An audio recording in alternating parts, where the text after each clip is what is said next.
Have you ever thought, are those I serve safe? What about, do those I serve feel supported? Or even more specific, they may have gone through some trauma, but I'm not quite sure if that's considered enough trauma. Well, these are very important questions if we're to best serve those who are trusting us and relying on us for a safe environment in which they can work and learn. And that's exactly what we learned from Rachel Archambault in this episode of Seeing to Lead. See, this is the first of 2 episodes on this topic. The reason it's 2 episodes is because Rachel gives us so much information on the 6 pillars of trauma-informed practices. So we talk about safety, trustworthiness and transparency, peer support and mutual self-help, collaboration and mutuality, empowerment and voice and choice, and cultural, historical, and gender issues. Way too much to cover in one episode, but boy, we sure do cover it over the 2. So if you were ever wondering if you're providing a safe environment, if you're building trust through transparency, this episode's for you. If you want to hear the other pillars, make sure you tune in to next week's episode. But before I go on too long, this episode is full of smaller, seemingly so obvious tips to help make our environments feel safer, more transparent, and filled with trust, thanks to Rachel Archambault. But don't take my word for it. Let's hear from Rachel on Seeing to Lead. The reality is most of you as administrators or educators, when you walk into a classroom, you're not going to be able to look a student in the face and know what trauma they've experienced, or if they're currently going through trauma, if they previously or will go through trauma. We don't know that. So trauma-informed care is it's a mindset of how can I reduce possible harm that I might cause as an educator, as a provider, as a human to the person that's in front of us. So that could be for a student, that could be a staff member, it could be your employee. It doesn't have to be just for students that have undergone this.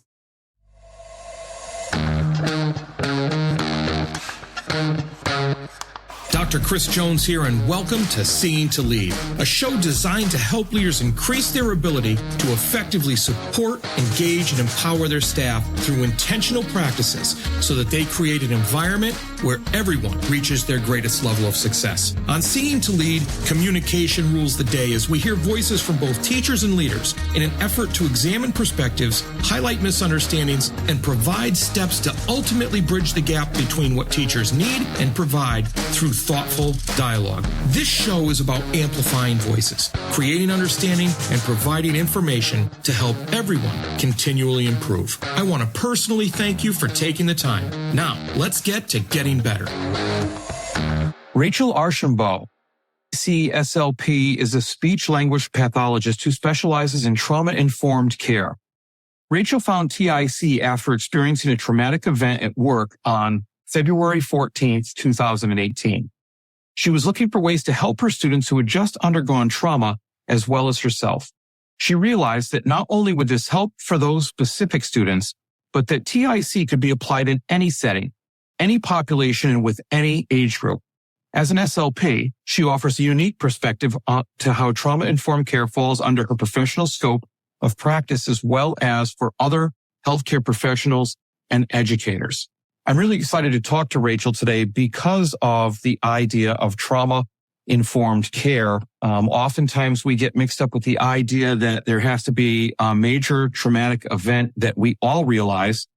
And as a result, we miss the opportunity to really help those students and teachers and leaders who have experienced trauma that we don't know about. So, Rachel, welcome to the show. Thank you for having me. I'm so excited to talk about trauma-informed care. I think this is going to be a great conversation because what I always try to do with this show, and, we spoke briefly pre-show, but we spoke before that to make sure that we offered something valuable. And I'm really excited because you have experience in this. And this is something that you haven't been shy about, that you've talked about, and it's been a passion. So could you just tell the listeners how you arrived at that, how you got to realize that this is such an important, crucial aspect of students, teachers, and anybody really in a school community. Totally. So the reason that I got into trauma-informed care is sometimes how people are exposed to it, and it's after a traumatic event. And it just so happened that my traumatic event happened while I was at work at a school, specifically a high school. And it was a very nationally public, international event that we had assistants from all over the globe that wanted to help us because of how public it was and how heartbreaking it was. And many of you might know the school name Marjorie Stoneman Douglas High School. It's located in Parkland, Florida. So if that rings a bell, it makes sense. If it doesn't, that also makes sense because there are a lot that keep happening. But basically, after this traumatic event, I was 25 years old. And I didn't know what to do to help my students. I'm a speech pathologist. I didn't know how to care about working on a lisp or working on a student as one grade level below reading because they didn't feel safe on campus. I didn't feel safe on campus. And our whole community had just undergone trauma. The staff, every single person that's there could have experienced trauma. And once I found trauma-informed care, I realized that it didn't just have to be applicable for the specific event that happened at my school or trauma at a school. It should be utilized, not knowing what trauma people have gone through. So when the reality is most of you as administrators or educators, when you walk into a classroom, you're not going to be able to look a student in the face and know what trauma they've experienced or if they're currently going through trauma previously or will go through trauma. We don't know that. So trauma-informed care is it's a mindset of how can I reduce possible harm that I might cause as an educator, as a provider, as a human to the person that's in front of us. So that could be for a student, that could be a staff member, it could be your employee. It doesn't have to be just for students that have undergone this. I did find that by utilizing trauma-informed care, it created a relationship with these students to be able to provide those services more quickly than if they weren't given trauma-informed care mindset. I mean, you brought up a couple of really good things there. And some of the things that stick out to me is the idea you never know what somebody else is going through. So tread carefully and keep an open mind. But we have this thing called handle with care, where in working with local law enforcement, if something happens in the community overnight, we get a phone call so that in the morning we know that a student might be coming in, whether it's a domestic issue or something that occurred, in the idea of, to use your phrase, reducing possible harm. But one of the things that sticks out to me is the idea of trauma seems to be somewhat nebulous because it's personalized. And so what seems like it would not be traumatic to one of us is incredibly traumatic to somebody else. And I know you've talked about the 6 pillars of trauma-informed care when we spoke earlier. Could you walk us through those maybe? Because it seems like something that needs to be embedded in our everyday practices. Totally. When I am trying to assess whether I am being a trauma-informed person, professional, educator, I am evaluating, am I providing the pillar of safety to this person that's in front of me? So, for example, a student. Does that mean they feel physiologically or physically safe, emotionally safe? That is something for them to decide, not for me to put on them. Like, oh, that student feels safe in my classroom. That's not up for me to decide. I can try to provide things to make them feel safe, but it's on the student to decide whether I am providing a safe environment for them. Then we have trustworthiness and transparency. I could talk about this pillar all day with what has transpired at my specific school, how transparency directly correlates to increased trust. When you are transparent, there is more trust available. Then we have peer support and mutual self-help, which can contribute to empowerment, establishing safety, a vehicle for building trust. Then we have collaboration and mutuality. Those two kind of go together. And it's especially in my position as a provider, as a speech language pathologist, and educators as well. Sometimes we feel in a power position. And this is more saying that we need to be on the same team as our students. We need to not have that power imbalance all the time, because that can contribute to not feeling safe. And we have empowerment, voice, and choice. And then the final one is cultural, historical, and gender issues. So these pillars are a way of analyzing, am I providing these core pillars?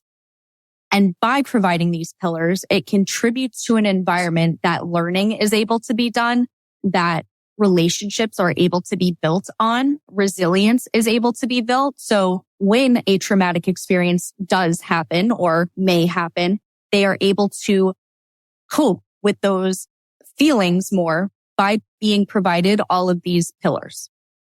Okay, so the 6 pillars, just to make sure that I got these right, so that because I think they're important. I want the listeners to make sure they hear them. The first one is safety. The second one is trustworthiness and transparency.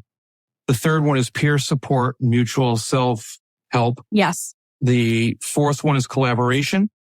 The fifth one is mutuality, or that goes with collaboration. That goes with collaboration. And then the fifth one is empowerment, voice, and choice. And then the final one is cultural, historical, and gender issues. Awesome. Thanks. So obviously, I mean, you mentioned these 6 pillars. I want to walk through these because if we could, well, let's put it this way. If all schools were practicing these and we had a handle on these, then we wouldn't have any problems in our schools as far as safety goes and the idea of trauma-informed teaching goes and care goes. So safety, I really like what you said about you can't tell somebody they're safe, be it physical, be it physiological. They have to say that for themselves or own that themselves. How do leaders support teachers in doing that for students? And how do teachers support students in that fashion? Let's take it down to the school level. What's that look like? I think part of that would actually tie into other pillars. So collaboration, right? So part of the big thing for safety was when the administrators were making unilateral decisions on what made the school safe without asking the staff, who then asked the students, how would you feel safe? Like I think of this upside down triangle of the students being on the bottom and then the staff and then the administrators all the way up of people making decisions. So when one of those levels made a decision without considering the people who they are directly working with, that created a lack of safety. When they decided, oh, I am being safe by doing this without having that collaboration with the people they provide for, safety was not actually able to be established because they weren't being considered. So I almost like to think the idea of meaningful collaboration, because when I think collaboration, there's a lot of ways people can label it that it isn't authentic or meaningful. So I assume you're speaking more than a survey or more than a meeting here or there than a decision being made. Yeah, I think it needs to be an ongoing discussion, especially I could see because we got surveys all the time of, do you feel safe when? And at the same time, you mentioned when we started talking about the pillars, that it's an individual's, perception of trauma. So there is no way that you can please everyone. But when you send out a survey and you see that it's a 75-25 split or a 90-10 split, there are certain things that we can do, or we can provide all of those options to make someone feel safe. And I just think of, from a provider perspective, when I had students in my office that were, they were so dysregulated, whether their leg was bouncing up and down or they were, looking around the room and they weren't able to concentrate. The way that I am teaching now is to look at that behavior and say, oh, that's not ADHD that I'd typically be able to pathologize. That could be a trauma response.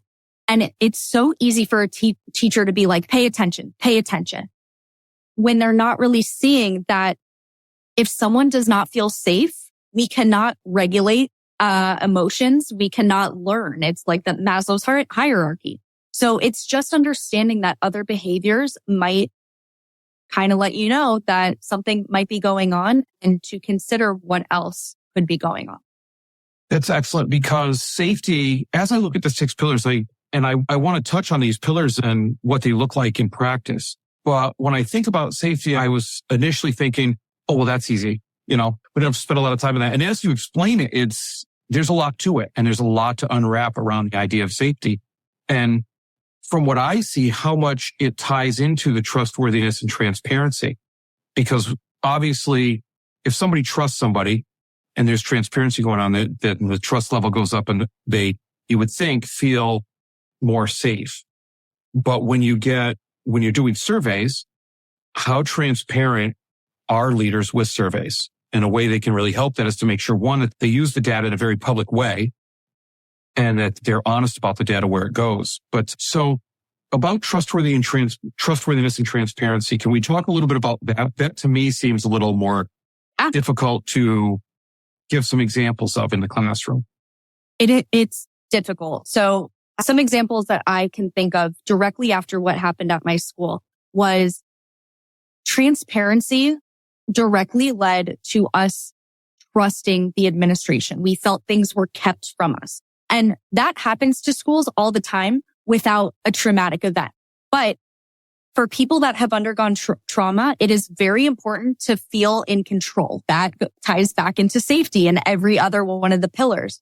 So when a decision was not released to us or kept from us, possibly with good intentions to, not scare us or anything, it ended up that we did not trust the administration because we always felt that they were keeping something from us. So the more transparent that you could be with your staff, with staff to students also helps the situation. So I think of fire drills, and fire drills, many times the staff is aware of them, that they get an email saying, hey, remember today we have a drill at 9:30 in the morning or something like that. The students are not offered the same transparency a lot of times, or the staff is not offered the transparency. Well, with our school specifically, most of the people that were working there or the students that went to school there were terrified of the fire alarm. So it became more transparent in order to prevent triggering the entire community. But then when all the students graduated, they removed that ability for us to know that. So they started ringing the fire alarms again. So when they hid that from us, or it feels like they're hiding it from us, when the administration is just saying, we're just getting back to normal. This is what every other school in the nation does. We do these. We don't have to tell you things. We're getting back to normal.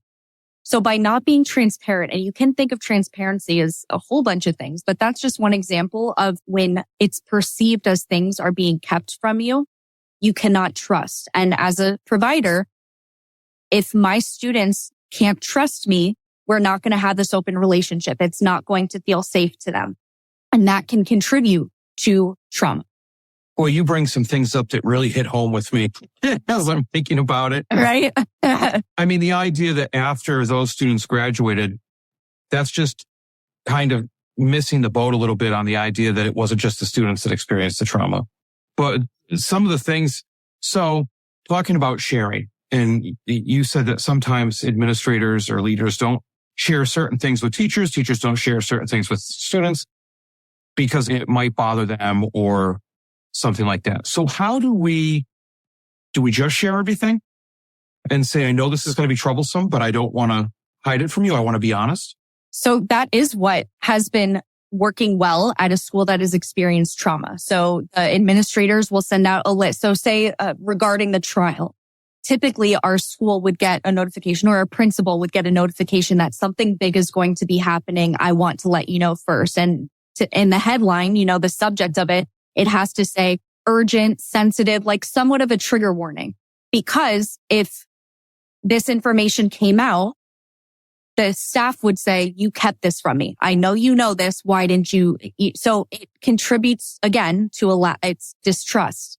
And in order to foster trust, they need to be very open, but I don't think you can say everything needs to be shared. I think the mindset that you need to have is, who would this harm if I did not express this? Who would this harm if I did not disseminate this information? And then you can kind of backtrack and say, what are the intentions behind this?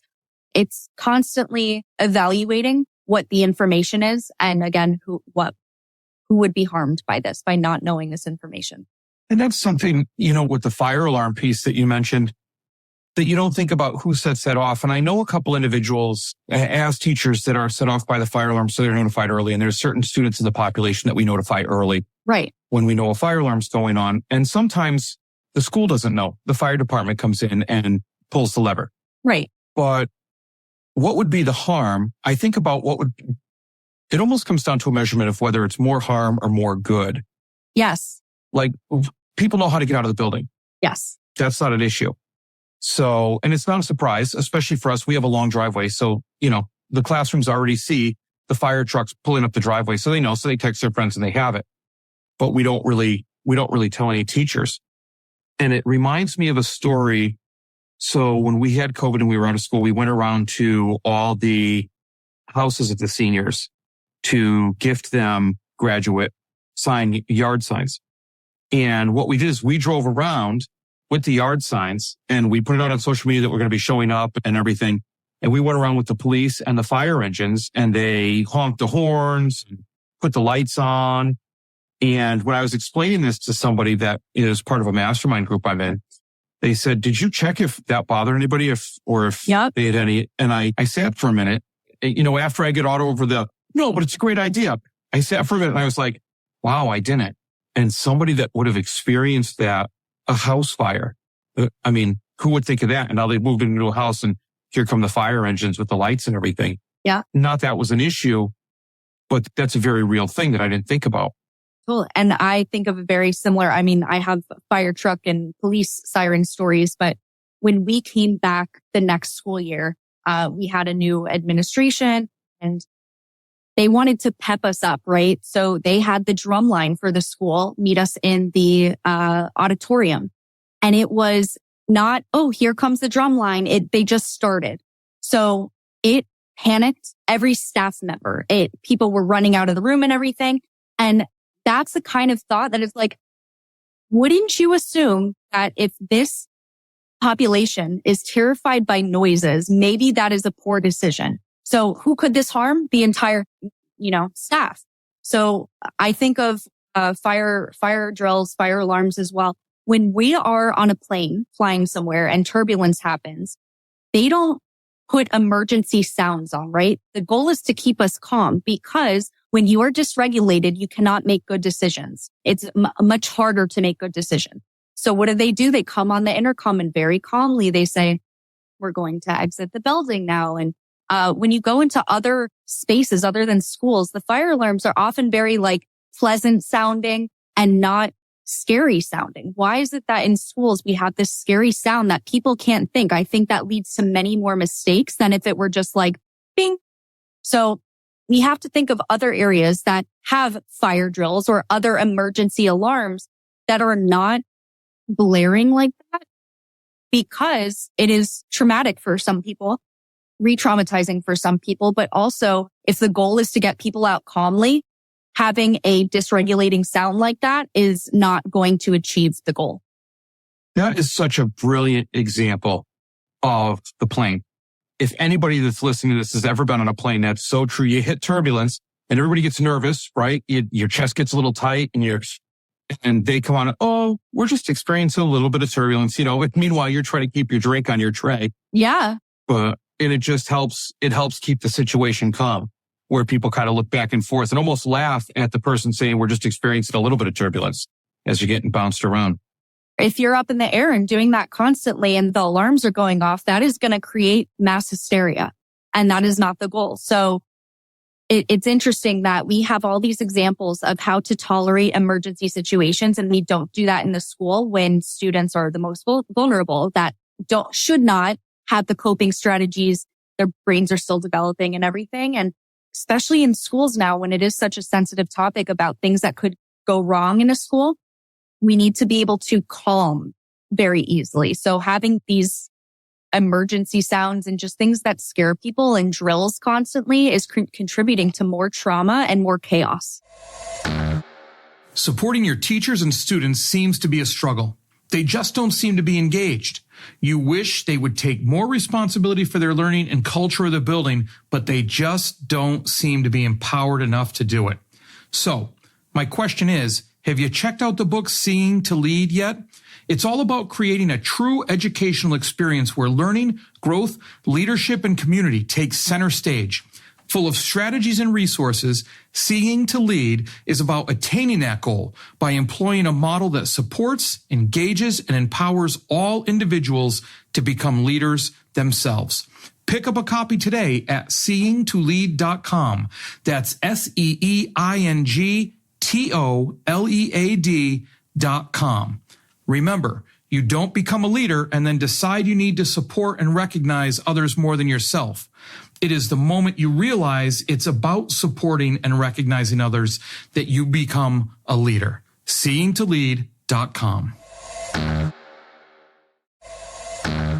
So when you're talking about people missing the boat, for lack of a better, not to sound crass, but just not putting thought into some of these things that could go wrong. One of the pillars is peer support and mutual self-help. Where does that fit in? How does that play out in a school setting where maybe we're still ringing the harsh fire alarms with the lights and the subsonic sound and all of those things, and we're just not making the best decisions we possibly could for whatever reason? What's that look like in schools? I think it's very important for the organization, whether that's the school district, to understand the importance of peer support, self-help. And self-help, I also think, goes into self-advocacy. So what we have, we're very lucky to have this on our campus, that we have a wellness center. So many other schools are not given this, but it's stocked with social workers and therapists and everything. So that way, when students are triggered, dysregulated, or just need someone to talk to, they are able to take themselves to the wellness center. That is not available at all schools. But what this does is, by being able to self-advocate as a student, being able to see a peer who is their safe person, being able to be with that person to co-regulate, is a way to reduce the risk of re-traumatization, to help them with coping strategies.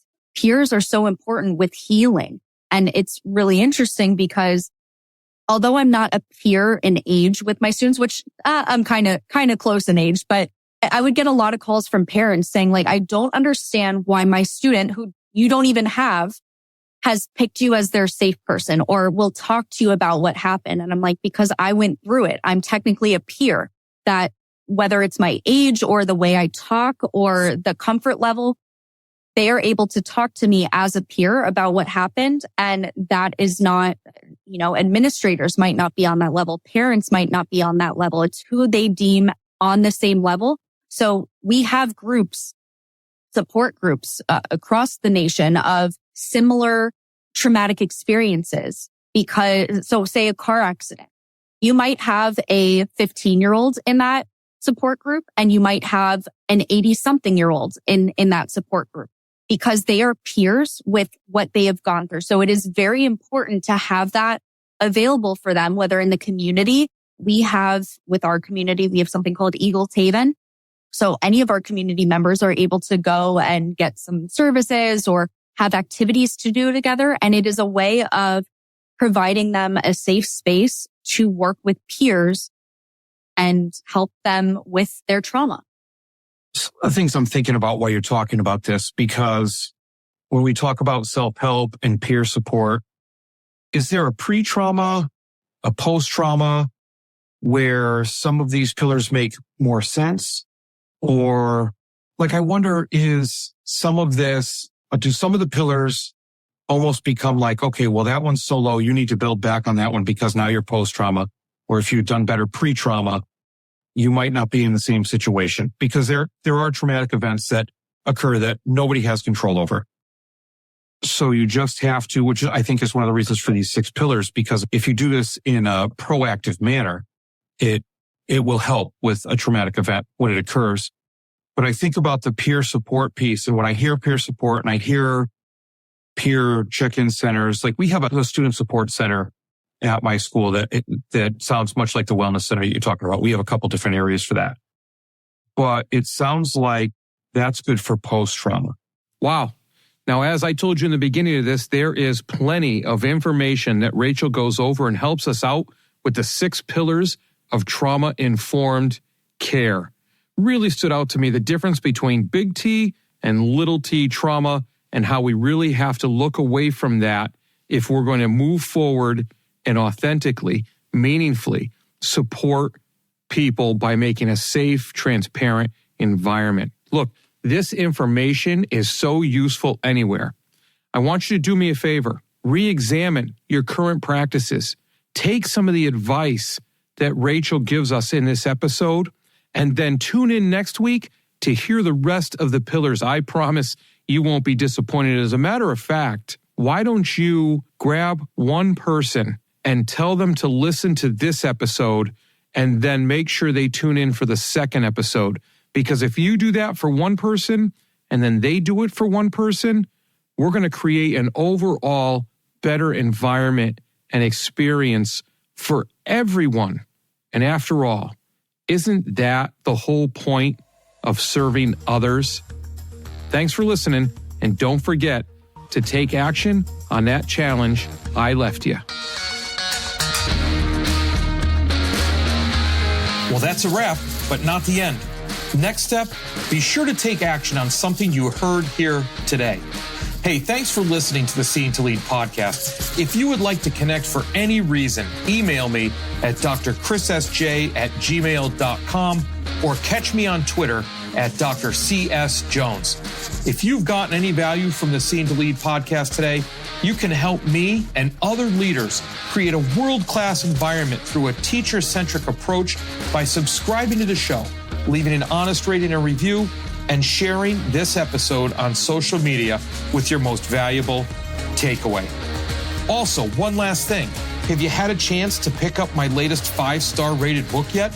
Grab your copy of Seeing to Lead anywhere you buy books or at seeingtolead.com.